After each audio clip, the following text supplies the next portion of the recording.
Okay. So today's topic that we are going to see is AWS IAM. In our previous session, we spoke about what AWS is, in fact, what are the different cloud service models that it provides regarding infrastructure as a service, platform as a service, and software as a service. And after that, we looked at the different components of AWS global infrastructure, which was uh, regions, availability zones, and edge location. So after that, we looked at each individual component in a little bit more detail, and we also talked about how we can practically view that on the console. So how do we look at the different regions that are available to us? What are some of the regions that are not available to us, and what are some of the regions that you have to be in that particular country to be able to access? Okay. So today we are going to look at uh, AWS IAM, which is called as Identity and Access Management. Okay, so this takes care of the entire authentication and authorization of your AWS account. This service is responsible to do authentication and authorization for your entire AWS account for your organization. Okay, so this is one of the services that is part of the uh, shared responsibility model, which we have to take care of. So it is our responsibility to configure AWS IAM accordingly to provide authentication and authorization to different users of our AWS account. Okay. So what is AWS IAM? IAM enables you to manage access to AWS services and resources securely. So using IAM, you can create users, groups, roles, and this credentials in the diagram refers to policies. Okay. And IAM is a feature of AWS account which is offered at zero charge. Okay. So you need not even pay $1 or $2 or something like that for working with AWS IAM. So you will only be charged for some of the services that you use other than IAM, such as EC2 or S3, which we will look at in our further lectures. Okay. So you can see over here on the left side that AWS IAM is in the center, and the identity is a person who requests for a particular access to a particular service in the AWS ecosystem. And that identity can be a user. He can be a user who's part of a group, and it can also be a specific role that a service is going to assume. And at the same time, we can also provide temporary credentials, such as an access key ID or a secret access key, or even a token for a person to be able to assume that role, which provides a token to access the AWS services or resources. And then the permissions is called as policy in IAM side. And this policy has a specific set of statements. And this policy enables a person to be able to restrict access to some of the services that an IAM user or a group or a role can do in the AWS service or the ecosystem. So it allows us to restrict actions to certain resources. Okay. So who is a user in IAM?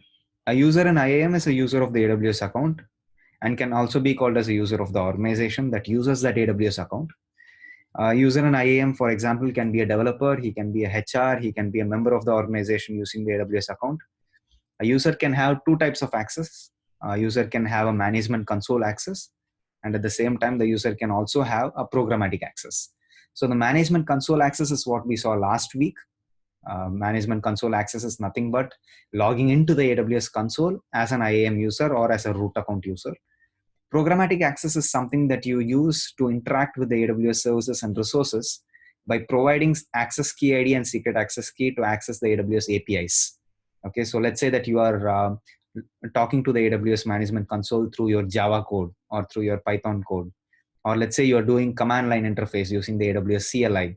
You are issuing commands to the AWS environment. So for those kind of access, you will need programmatic access, which is access key ID and secret access key. But for management console access, all that you will need is a username and a password. Okay. So user can change his password after the first sign in to the console based on the permissions given by the organization's cloud administrator. So this point highlights that once the cloud admin of your particular organization creates an IAM user, the user can be assigned a temporary password that he can use to log in for the first time. But after he logs in for the first time, he will be able to change his password, which adheres to the password policy that is being set by the cloud administrator. Adheres to the password policy in the sense he has to follow a certain number of characters in his password. He should have an uppercase letter. He should have a lowercase letter. He should have the password to this particular length. and so on. And a user uses his username and password to log into the AWS management console. And a user uses the access key ID and secret access key to access the AWS resources via programmatic access. That is through APIs, through the CLI, through the command line interface in the sense. A policy can be attached to a user to restrict the user actions in the AWS account. So I can ensure that a user can look at only one particular service in AWS out of all the services that it provides and not work with any other service. So I can ensure that a policy is attached to the user that enables that user to work with only that one particular service and do actions only on that one particular service. And similarly, the user can be added to a group or can be an independent user of the AWS account. An example can be a user can be part of the HR group, or at the same time, the user can also be an independent user, such as a cloud administrator who's just an independent user in the AWS account who takes care of the entire organization and its services. So similarly, when it comes to group, a group in an organization can be a collection of users. It can be a HR team, it can be the development team, it can be the DevOps team or the data analyst team and so on. Depends on how the organization wants to view their hierarchy. A group in the AWS account is same as that of a group in the AWS or in an organization. It is a collection of IAM users performing similar actions in the AWS account. So for examples, let's say that the HR is HR team in the organization is using an S3 bucket or a storage space in the cloud to store all the resumes of the people that they hire into the organization. So therefore, IAM users can be created for the HR team, and then a HR group can be created, and these IAM users can be added to the HR group, and then they can have only access to S3 by the usage of policies. So policies are used to restrict access, right?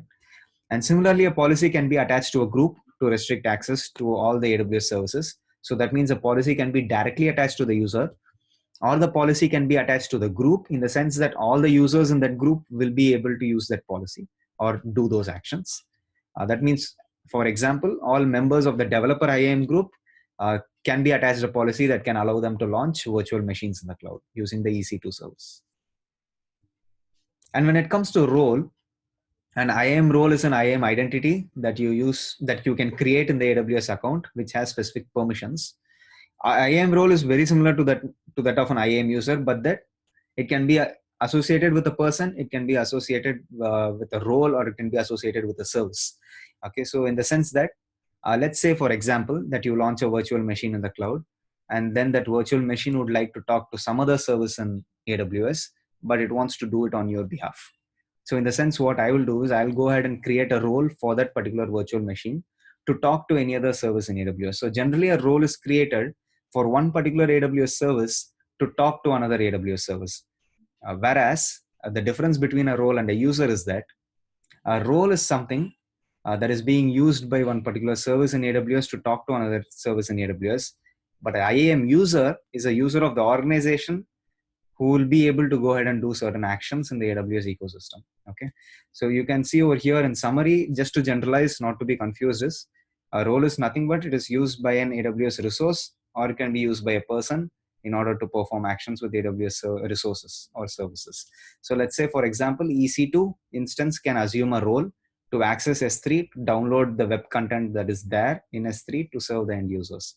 Okay, so the EC2 instance will be attached a role. The EC2 instance can assume that role to have some temporary credentials to access another service in AWS, which is called as S3, to go ahead and download the content that is there in S3 to a particular folder within the EC2 instance, okay, or within that virtual machine. A policy can be attached to a role that defines the actions that the role can do with the AWS resources for the person who assumes that role. So let's say the role that I would attach to an EC2 instance would be to access only S3 and not any other service in AWS ecosystem. Okay. So when it comes to a policy is nothing but it allows us to restrict access to a particular resource. And at the same time, it is written in JSON format. And you can attach a policy to an IAM group, to a user, or to a role. And similarly, there are three types of policies. The first policy is called as AWS managed policy. So there are already predefined policies that we will see later on in the demo. There are already 300 to 400 predefined policies that AWS has written for us. Other than that, you have a privilege to write your own customer managed policies which perform some specific tasks. And you also have the permission to go ahead and create inline policies which are tied to one particular entity or one particular user. Whereas AWS managed policies and customer managed policies can be applied across users, across groups, across roles. But inline policies are one-to-one mapping with that particular entity that you attach with. And you can create policies through three ways. You can go ahead and import a managed policy within your account and you can edit it to your specific requirements. At the same time, you can also go ahead and create your own policy with two different ways. One is using the visual editor, which is a nice graphical user interface, which allows us to specify certain actions, certain resources, and so on. We will be seeing this a little bit later in the demo. And you can also write the JSON policy document by yourself and directly copy paste the JSON policy into AWS IAM. Okay. So a nice example of an IAM policy that provides administrator access to the AWS account is, these are the elements of the IAM policy. So you have version, you have statement, you can have multiple statements because statement is an array over here, within which we have effect to be allow or deny. So I am allowing access to all actions, to all resources within the AWS ecosystem. So by default, this becomes the administrator access policy. And the version, meaning that when AWS came into existence, they have been using certain version numbers for the policies that they have defined. So any new policy that they add will have the latest version as a date mentioned over there. But this administrator access policy was created in the year 2012. Okay. And as discussed, we have 5 elements to the IAM policy, and you can maximum have up to 5 versions. So let's say that you create a policy for the first time, then you go ahead and edit it at a later point of time. So that means you have 2 versions of the policy right now. Similarly, you can have 5 versions of the policy. If suppose you are creating the 6th version, it goes ahead and replaces the oldest version of the policy that you have created, which is probably the first version. Okay. So what are the 3 types of policies we can discuss over here? So AWS managed policies, there are already around 300 to 400 AWS managed policies in the AWS account. And these policies can be applied across users, groups, and roles. But when it comes to customer managed policies, you can go ahead and create your own policy through the visual editor, or if you already have a JSON template. But let's just say the difference between customer managed policy and an AWS managed policy is that AWS managed policies are general in nature. They are not that specific in nature to providing permissions. But when it comes to customer managed policies, you can ensure that you give very specific conditions over there. So for example, you can say that I'm going to provide access to only writing content to a specific folder within a specific S3 bucket.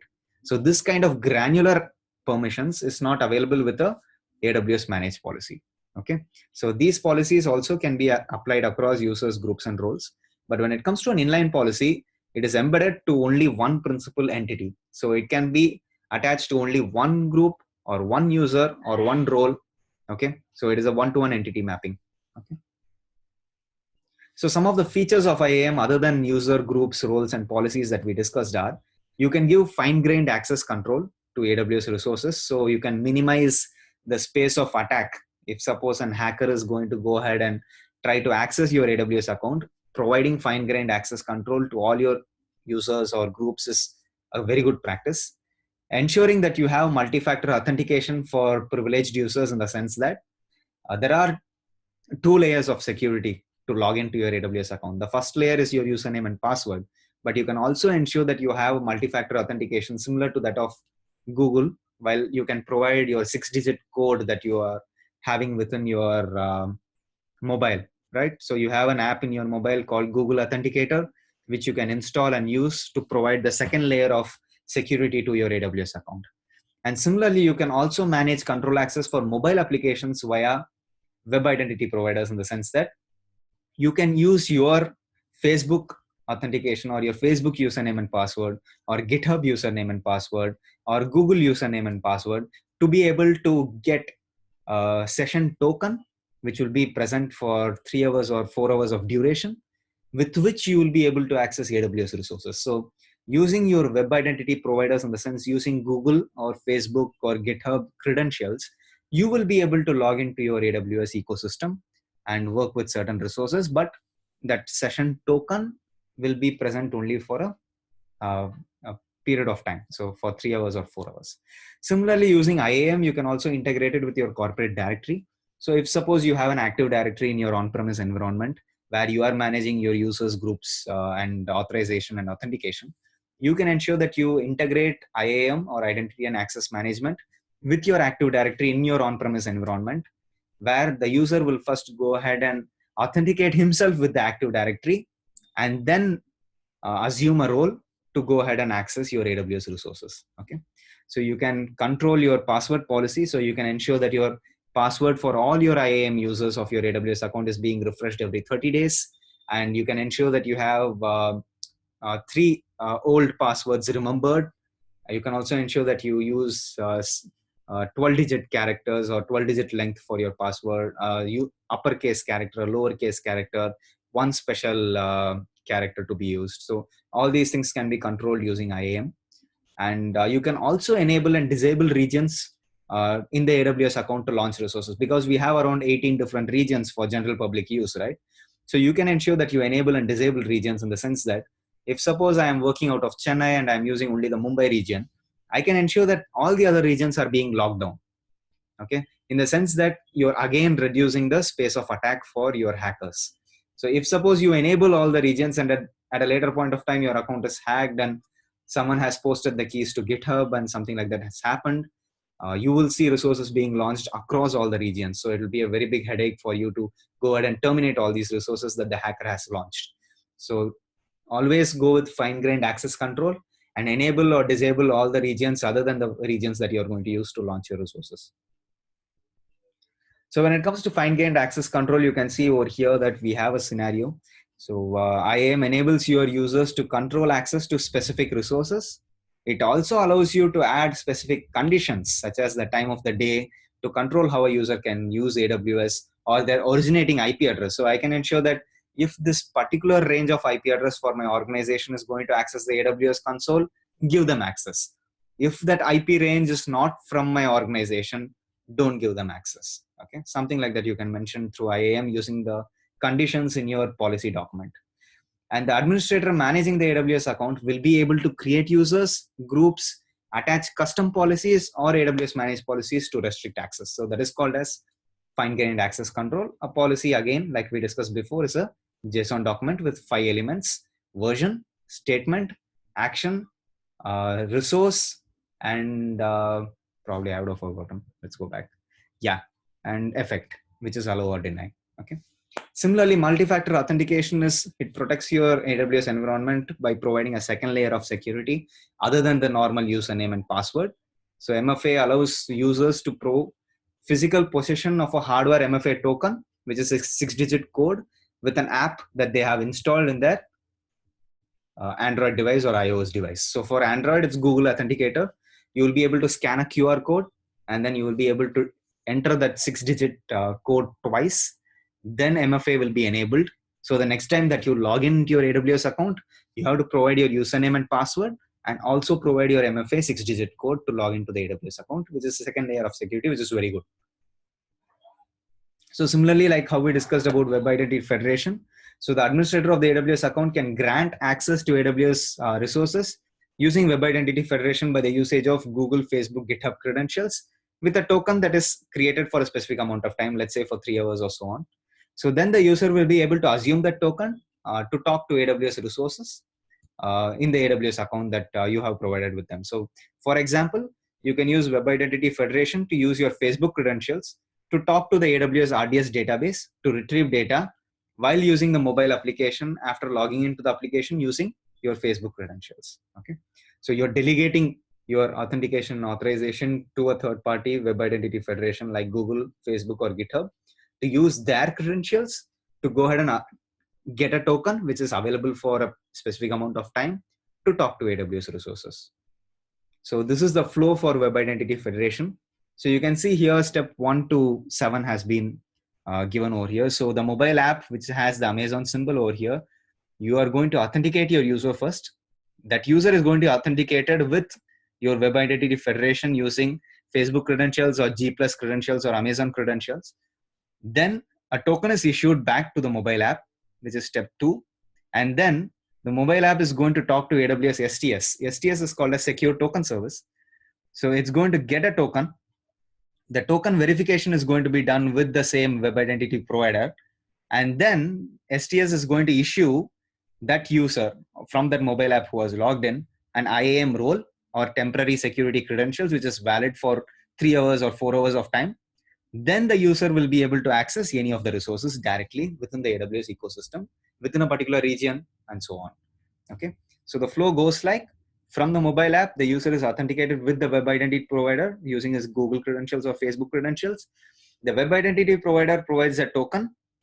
That token is passed on to STS.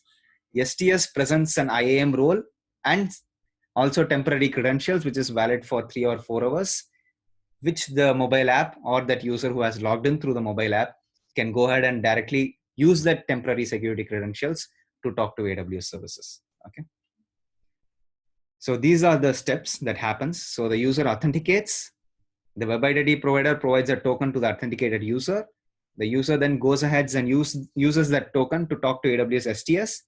STS validates that token, checks the policy that is associated with that IAM role, presents that IAM role as a temporary credential to that AWS user who has logged in through the mobile app, and then using that IAM role, using the temporary credentials for a specific amount of time or for a specific duration, the user is able to talk to AWS APIs or AWS services in the ecosystem. So similarly, while using Web Identity Federation, you can also integrate IAM with your Active Directory or your corporate directory. Okay. So IAM can also be used to grant your employees and applications federated access to the AWS Management Console using your existing identity system such as Microsoft Active Directory. Okay. So the administrator has to first create an LDAP connection or lightweight directory protocol connection with the existing organization's Active Directory. Then an identity provider has to be created. And then the user first authenticates with the LDAP and then assumes an IAM role talking to the AWS STS service, which he will be able to go ahead and perform actions with the services within the AWS platform. Okay. So similarly, we have another diagram to describe the flow. The only difference is over here, you are authenticating with the Active Directory. Previously in Web Identity Federation, you are authenticating yourself with Facebook credentials or Google credentials. So the first step is the user logs into the portal. The user is authenticated with the Active Directory. The Active Directory sends back a SAML response to the user or an assessment response in terms of a JSON document. And then the user goes ahead and talks to AWS STS service with that SAML, which is being retrieved back from the AD. The STS goes ahead, that is secure token service, goes ahead and presents temporary credentials to the user through the use of an IAM role and a policy that is attached to that role. So now the user can go ahead and assume that IAM role or that temporary credentials to go ahead and talk to AWS Management Console. Okay. The only difference in Web Identity Federation was you are using Facebook credentials or Amazon credentials or Google credentials to log in. In Active Directory or corporate directory, you are using your current Active Directory present in your corporate data center or in your on-premise infrastructure, which already has the list of users and groups. Okay.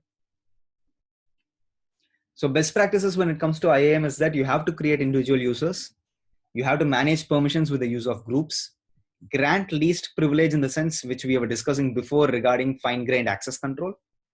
Always turn on AWS CloudTrail. We will look at CloudTrail later in a future lecture, which talks about auditing.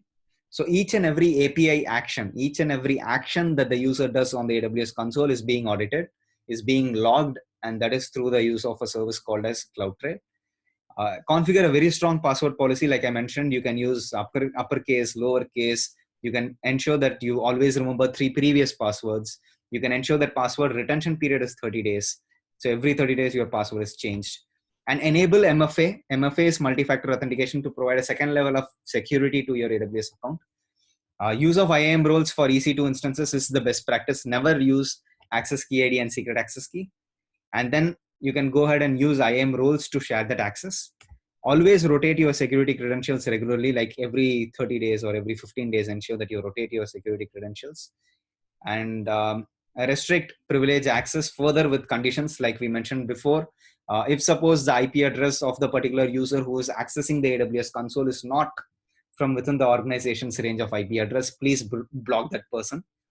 If suppose it is within that organization's IP address range, allow that person to go ahead and access the AWS console. And generally, there are two types of access. Right now, when we are discussing about this, I'll tell you those two types of access.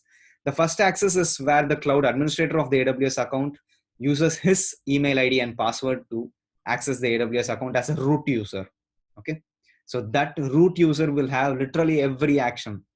He is attached the administrator access is what I would say. But as an IAM user that you create for an organization, like a person who is part of the HR team or a person who's part of the development team, these users are called as individual IAM users. Okay, so they will have their own separate login to the AWS console. Okay, we will see both these different types of user access. So me being a cloud administrator will be using the root access, and let's say we will create a user who is part of the HR team, who is an IAM user who will have limited access to the AWS console, and then we will log in as both these users and we will see the difference. Okay. So going to the demo, what we are going to do in this demo is we are going to create two users in IAM. Okay, and we are going to present both the users with AWS Management Console access and programmatic access. So they will be able to log into the graphical user interface, and they will also be able to talk to AWS services using their Java API or Python API or AWS CLI for simplicity's sake. And these two users, we are going to ensure that we create new passwords for themselves on signing into the AWS account. So like I mentioned, while creating the user, you can provide a temporary password. Okay. But when these users log in for the first time using their credentials, they will be able to create a new password for themselves. So we will ensure that configuration is also provided. And we are going to add these two users to the HR group. We are going to add a policy to the HR group to create or to access AWS S3 service, to add more documents or create more documents and push them to S3. We are going to attach the AWS managed policy called Amazon S3 full access, which is already present for us. Like I mentioned, you have 300 to 400 managed policies, which AWS provides us with. Then we are going to log in with one of those users that we created in the first step in an incognito window. And then we are going to try accessing AWS service, S3 service, and also try accessing the other services and know the difference. We are going to remove and detach the managed policy from that particular group to which these users were added to. Then we are going to go ahead and create our own customer managed policies denoting the same access. And then we are going to attach this customer managed policy to the same group. And then we are going to go ahead and try accessing the AWS S3 service with the user whom we have already logged in with. And then we are going to go ahead and also install the AWS CLI. And then we are going to configure the AWS CLI with the access key ID and secret access key. Always remember, not with username and password. Username and password is for graphical user interface access. For programmatic access, it is only access key ID and secret access key. Then we are going to go ahead and try listing all the different buckets that are present within AWS S3. And then finally, we are going to just view what password policy we have set for the AWS account. And we are going to set up multi-factor authentication and also view the different policy versions. Okay. So whatever we discussed as a theory, we are going to do that as practical. So going ahead with the practical, this is my normal browser and we have an incognito browser over here. So in the normal browser, I am going to log into a brand new AWS account that I created just yesterday. Okay. My previous AWS account was suspended due to non-payment. So I created a new AWS account. So I'm going to log into this account. So you can see over here, I logged in as a root user with email ID and password. So I have administrator access. I'm the person who bought this account. I'm the person who created this account. So I'll have administrator access to this account. That's how we have to remember that. So now I'm going to go ahead and look at IAM. So over here, this is the dashboard that you will be landing up with when it comes to IAM. Okay. So you can see over here, IAM users or the users that we create will be able to log in using this sign-in link. This is our account ID. It's a 12-digit account ID. I can customize this to provide myself an account alias. So I'm going to call this as Akshay PK 2395. This alias has to be global. So if this alias is available, it's going to change. So my account ID has an alias, which is Akshay PK 2395. Okay. So now on the left side dashboard, you can see that we have groups, users, roles, and policies. Okay. So we are going to first look at users. So right now I have one user that I have created, okay? But now we are going to create two users according to our demo. So we are going to create two users. So I'm going to add an user. I'm going to give the user name. So since we have Hariharan as part of this call, I hope he's there. Yeah, so we have Hariharan as part of this call. We are going to add a user called Hariharan. And then the next person that we are going to add is called as Karthikeyan. Okay. So these are two users who are part of the HR team right now. Okay. And then we are going to give both these users programmatic access and management console access. So the second that you click on the management console access, you will be prompted with the console password. So I can have a custom password for both these users. Like, let's say that my organization is Coda Global. I'm going to go ahead and give a password that's going to be like Coda Global 123. Okay. But then I can also ensure that these users on logging in for the first time have to change their password. Okay. So that is this checkbox. Okay. Right now I'm going to give custom password. Okay. I'm going to give a custom password that I can remember. Okay. So this is the password that I generally have. Okay. So right now we have created two users, given them both programmatic access and management console access, and we have given the custom password.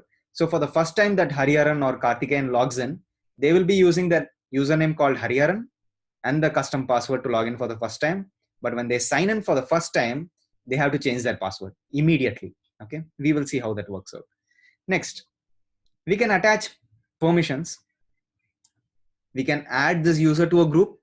We can copy permissions from an existing user, or we can attach existing policies directly. So just to show you that AWS actually has so many managed policies, you can see that when you scroll over here, you have so many managed policies. All these are denoted by this symbol, cube symbol, which is an AWS managed policy. Okay. So right now, I'm not going to give any policies to them, not directly attach policies, but I'm going to add these users to a group. Okay. So let's see how that works out. So I'm not going to attach any policies to them. I'm going to directly click on next tags. I'm going to give a name tag, and probably not a name tag, but a team tag. Okay. This is just to ensure that these two people are part of the HR team. Okay. And next review, and then create the users. So now both these users will be created. So as a cloud administrator, what I would do first is I would go ahead and download the CSV file. Okay. The second thing that I would do is send individual emails to both these people within the organization. Okay. So email is it's like a sample template that is already created. So you can see over here the choose an email provider. I can use any other email, but right now I'm going to quit. So you can send an email directly to these users. So you can see over here that this user is created. The IAM user change password policy has been attached to them. Access key has been created. Okay. So right now what I'm going to do is I'm going to just copy Hariharan. I'm going to go to my incognito window and I'm going to log in as Hariharan. Okay. But before that, we have to add them to a group and attach policy, right? So I'm going to go ahead and click on close. Since I've downloaded the credentials file, I'll always have it. So Hariharan and Karthikeyan are two users that we have created. Next, we have to create a group. Okay. So we'll click on create group. I'm going to call this as HR. So to this HR group, I can directly attach a policy. So right now I'm going to attach the managed policy that we discussed in the demo. Amazon S3 full access and read-only access.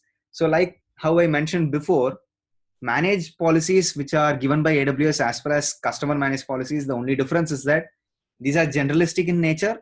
You will not have fine-grained access control with AWS managed policies. You have to create your own policies for fine-grained access control. Like, let's say, for example, I want to access a particular folder within this bucket. I have to present my own policy for that in a JSON format. Okay. So right now I'm going to attach Amazon S3 full access to this group. And then I'm going to click on next step. I'm going to create the group. So the group is created. The group right now has Amazon S3 full access policy, but they don't have any users. So I'm going to add two users to this group. I'm going to add Hariharan and Karthikeyan to this group. Click on add users. We have added. Okay. So right now, if I log in as Hariharan, I should be able to have access to S3 alone and not to any other service. Let's check that out. So I'm going to go to my incognito window, my account, AWS Management Console. It's going to directly take me to the sign-in link. Okay. So in this sign-in link, you can see over here, He's asking you to enter an IAM user, enter your account ID or your account alias. So we set our account alias in the dashboard. We set our account alias to be Akshay PK 2395. So we are going to present Akshay PK 2395 as our account alias. Click on next. So it's going to directly redirect me to my sign-in link. Okay. So now I'm going to log in as Hariharan as the IAM user and the custom password that I created for him. Okay. When I click on sign in, it's going to directly ask me to go ahead and create a new password, because after the user signs in for the first time, a policy that has been attached to him was to go ahead and create a new password for himself. Okay. So the old password is going to be the custom password that I gave while creating the user. Now Hariharan can create a new password for himself, but he has to adhere to the password policy that has been set in the account. So what is the password policy that has been set in the account is that you can see over here. So this password policy, okay, we are going to set it over here. So this password policy right now has only 6 characters in length. Okay. And it requires at least one uppercase, one lowercase. None of these checkboxes have been clicked. Okay. So right now, if I present a password with less than 6 characters for Hariharan, it has to give me an error message on top. Okay. So I'm going to say, this is my new. Okay. So your authentication information is incorrect. Please try again. So you have to adhere to the password policy. This is the old password. I'm going to give a new password which is greater than 6 characters in length. I'm going to confirm. So now once I have confirmed, it's going to automatically dynamically select a region for myself, for Hariharan in fact, who is part of my AWS organization account. Hariharan at my account ID alias. So it has selected the Ohio region. So now as Hariharan, I can go ahead and access S3 because that was the policy that I attached to him while creating the group. So I can type S3. I'm going to open it in a new tab.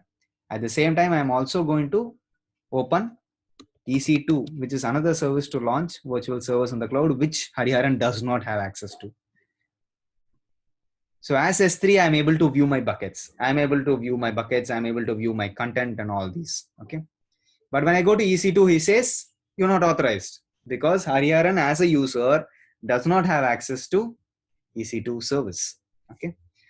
So next thing, similarly, this is going to happen when we are going to log in with Karthikeyan also. Okay.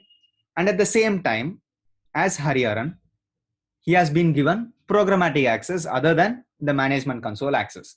So for management console access, he has logged in with the username and password. He has also changed his password after the first time that he signed in. But then for programmatic access, I'm going to go ahead and open terminal. I already have AWS CLI installed. Okay.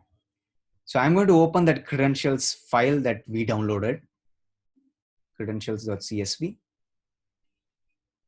Okay. So you can see over here, Hariharan has been given an access key ID and a secret access key. So I'm going to take this access key ID. If you have installed AWS CLI, it's very easy to install. You can install it on Windows or in Mac. With Mac, you can install it with Python, pip, or with brew. But with Windows, you have to download the executable file and install. Once you have done that, you can go ahead and present this command AWS configure. So it's saying AWS is not found because this is my new laptop. I haven't installed AWS CLI in this. So let's go ahead and install it. So we are going to go and do, okay, let's open a new tab. So let's go ahead, open a new tab, brew install AWS CLI. So we're going to find this. So it's saying over here, it's just called as AWS CLI. Okay. So let's go ahead and install that. So brew install AWS CLI. This is the first time I'm doing it with brew. Let's see how it works out. Brew is also not found, which is good.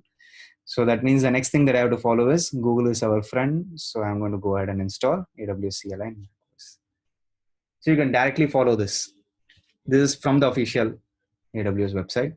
So you can first check your Python, whether Python is installed. Okay. So I'm going to check whether Python is installed, Python -- version. Version. So I already have 2.7 version installed. So the next thing that I have to do is go ahead and download the AWS CLI bundled installer. Okay. So I'm going to go ahead and copy this command.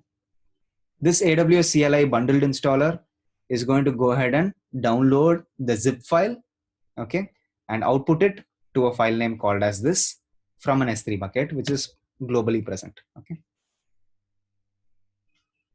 So once the installer has completed, we can go ahead and run the next command, which is to unzip the installer. Okay. Unzipped. Now, if I press ls, you have the AWS-CLI bundle file. Okay. So then the next step would be to go ahead and install it, and at the same time install it into a specific directory. So we are installing it into the directory user local AWS, and at the same time we are also presenting it as an executable file to the user local bin. It's asking for my password. It's running the command. It's installing.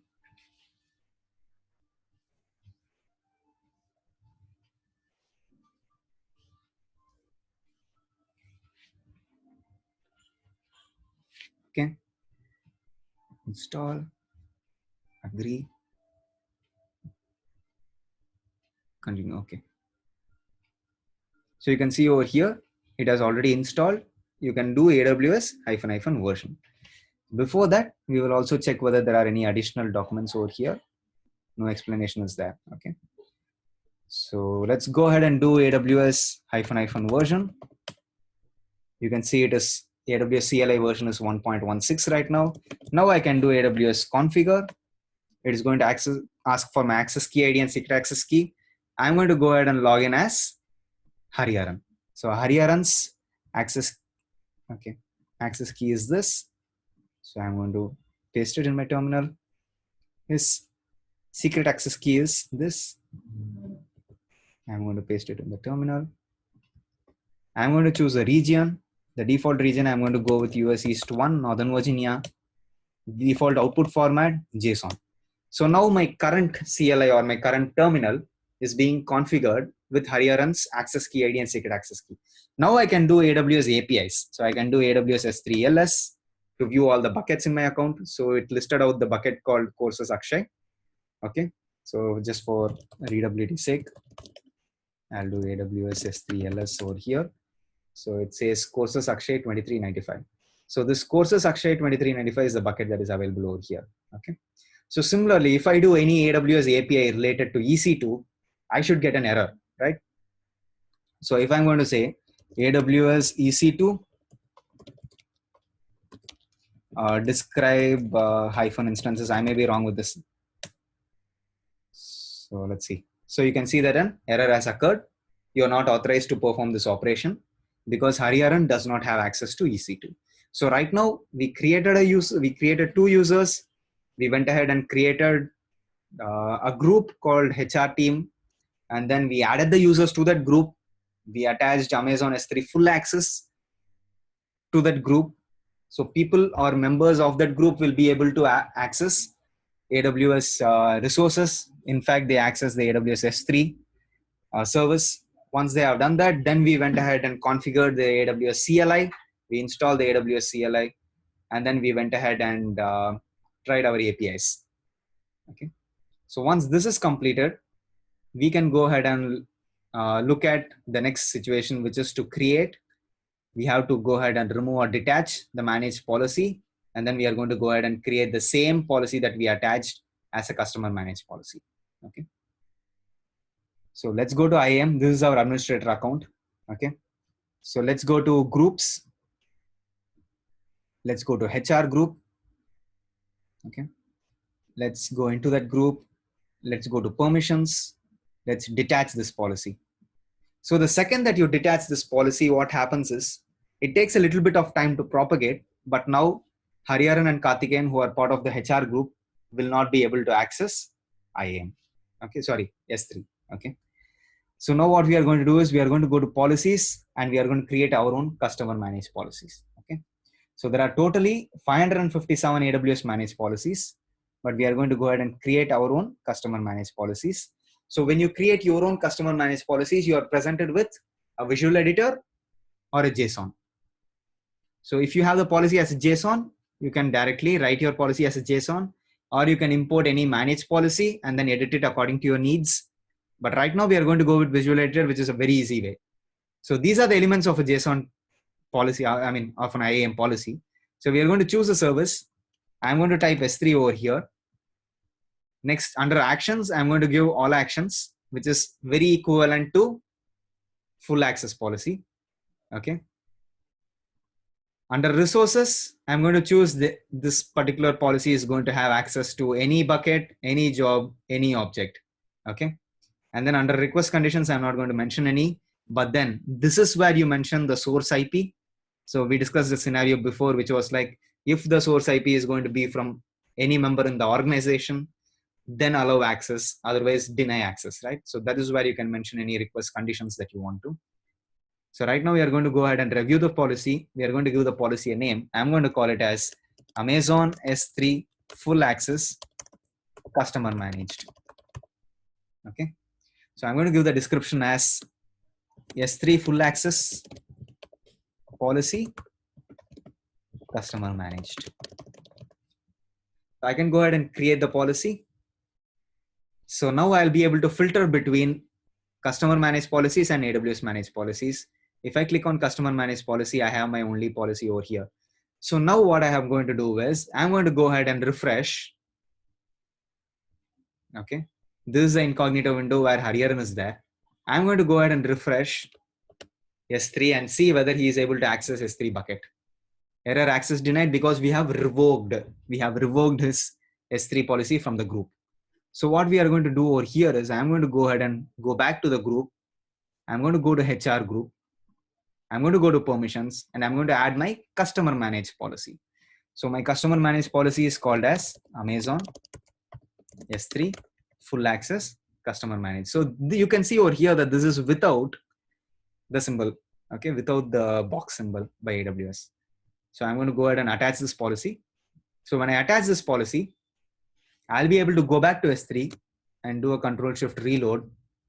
And you can see right now that Hariharan has access through our customer managed policy to S3. Okay. So the next thing that we have done is similarly, we will try to access it through the AWS CLI. So again, when I say AWS S3 LS, Hariharan will be able to access the S3 buckets that are available and the contents within the S3 bucket. Okay. So I can even in fact do one more API call over here. I can say AWS S3 LS and the bucket name. I hope it works. Courses Akshay 2395. So it will list all the contents within the S3 bucket. So the content right now is a folder or a prefix called as SAP HANA. We can confirm this over here. SAP HANA. Okay. So once we have completed this, all we have to view is the password policy, set a more robust password policy for this AWS account. Also go ahead and set up MFA and also view the policy versions. Okay. So I'm going to go back to my admin account, okay, as an admin user, not as Hariharan. And you can see over here under policies, if you go ahead and search for the customer managed policy that you have created, Amazon S3 customer managed policy, you can click on that policy. You can see policy versions. Right now we are on version 1. So you can have up to 5 versions of a customer managed policy. And if suppose you are creating the 6th version, by default, your first version is going to be replaced. And similarly, I can ensure that I have any version over here being set as the default version. So you can have one default version at any point of time. Okay. And similarly, when it comes to the password policy, we are going to go back to the dashboard, click on IAM password policy, manage the password policy. And you can see over here, another thing that we discussed in the slides is that you can go ahead and ensure that you can enable and disable regions to be used in the AWS account to launch resources, right? So you can do over here. Northern Virginia is always active because that is the default region that you're going to work with. Other than that, right now, all the other regions are also active, I can go ahead and deactivate any one of the regions over here. So generally I will work with only Mumbai region and Northern Virginia region. Right now I have resources in only these two regions. I can go ahead and deactivate any other region that I want. But we will look at password policy. So in this password policy, I'm going to enforce that minimum of 12 characters being set for this particular account, minimum of one uppercase, one lowercase character, one number, one alphanumeric, password expiration after 60 days, after 2 months. Always password expiration requires the administrator reset, and allow users to change their own password, and also allow always remember the 3 previous passwords that a particular user has created. Okay. So I'm going to click on save changes. So it's going to be a very robust password policy right now that we have set for this account. And then the next thing that we are going to go ahead and do is, it's going to be dashboard. We are going to activate MFA. Okay. So to activate MFA, a person needs to install Google Authenticator in their mobile phone. Okay. So manage MFA. So automatically it asks us to go ahead and get started with IAM users or security credentials. I'm going to, don't show me this message. I'm going to go ahead and continue to security credentials, which is over here. Under multi-factor authentication, I'm going to click on activate MFA. So you can use a virtual MFA device, which is a mobile device, a mobile app that is installed onto your phone. So I'm going to go ahead and click on continue. So the compatible app that you should have on your phone is Google Authenticator. Okay.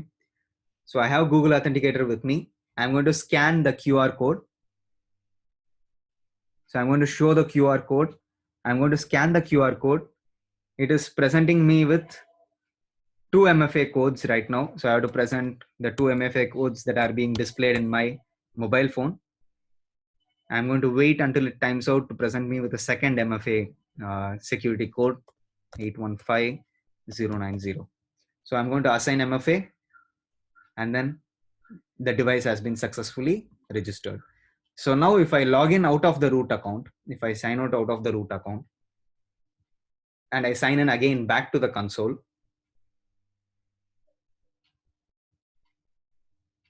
I'm going to present my username and password, or the root user sign in, email ID and password with which I created the AWS account. It's going to ask for the MFA code, which is the second layer of security right now that we have set up.